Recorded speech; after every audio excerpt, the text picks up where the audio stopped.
too daunting and Lavelle is a spoiled child. We Madam Queen, she has no heart.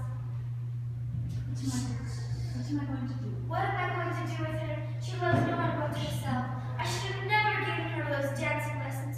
Now she does nothing but gaze into mirrors and dance. Perhaps, Madam Queen, you should seek the advice of the bonbon fairy. But she is guarded by the two-headed dragon. No, say that slower.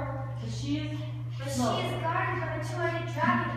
Slower. By the two-headed dragon. Is that two-headed? It's hard to understand. Go. But she is guarded by the two-headed dragon. Okay, good. Thank you. If you take him some cakes of sugar and pocket eggs, he won't do any harm. So Queen Marie and Simone baked the cakes and placed them in the basket. Then Queen Marie ventured into the forest to the home of the bonbon family. On her way, she became very sleepy and decided to take a rest under the shade of an orange tree. So I don't know what this is. While she was resting, a little yellow dwarf came and devoured the cake.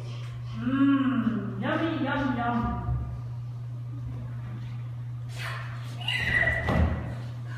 Pardonnez-moi, Queenie, don't be so distressed. Oh, Sinclair's my cakes, they're gone. They're for the dragon that guards the bonbon family. Now they will eat me alive. That's very possible. He's devoured a great many kings and queens. 11 to be exact. I know because he spits out the bones. You will make it an even dozen.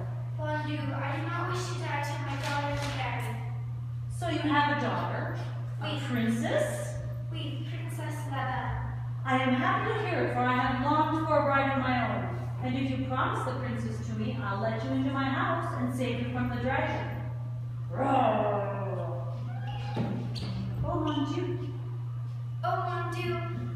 The queen thought. The queen thought and thought. After all, the dwarf was a very ugly fellow with his pointed ears and yellow skin. The two-headed dragon enters roaring. Oh!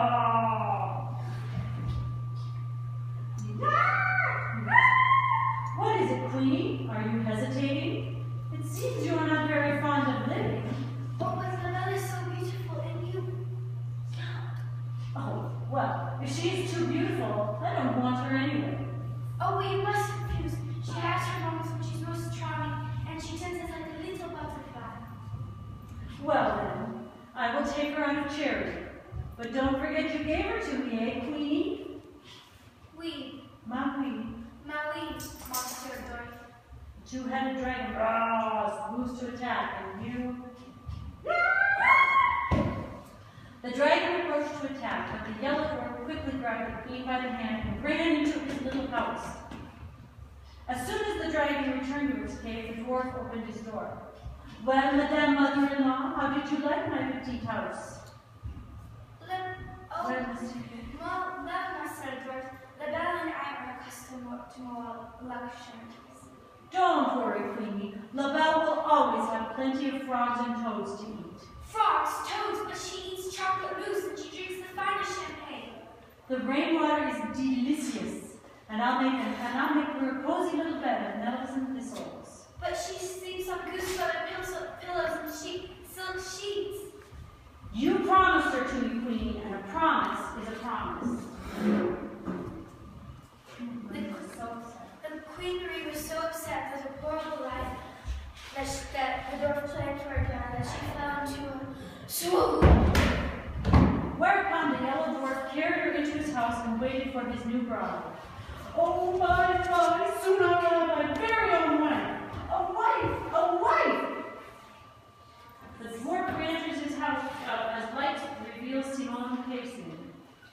Simone is back at the castle waiting for the queen's return. Simone, will you stop that incessant pacing? You're wearing a pass on the floor. But Mademoiselle Princess, it is only that I'm worried about Madame Queen. She could be dead by now.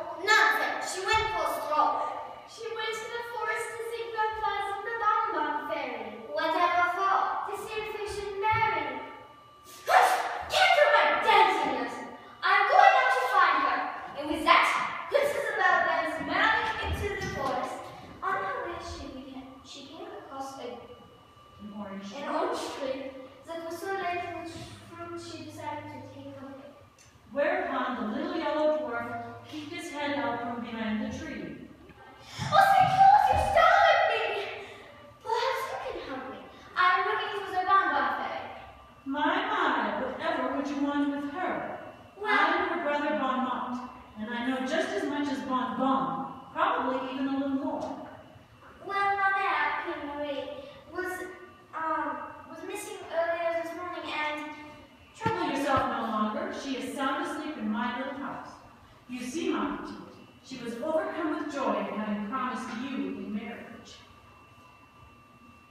Laughing. Wait. You must be mistaken. You must be mistaken. She would never Promise promise me. me without my consent. Okay, let's try that one again. You must be mistaken. She would never. Wait, we're going to do the whole thing. Listen. You must be mistaken. She would never promise me without my consent. Now, wait a minute. I'm going to say mine. Trouble yourself no longer. She is sound asleep in my little house.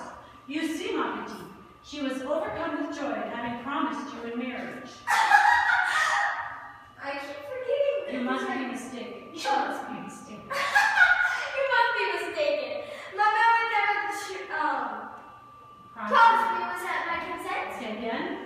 Keep going until you can say the whole thing. You must be mistaken. She would never promise me without my consent.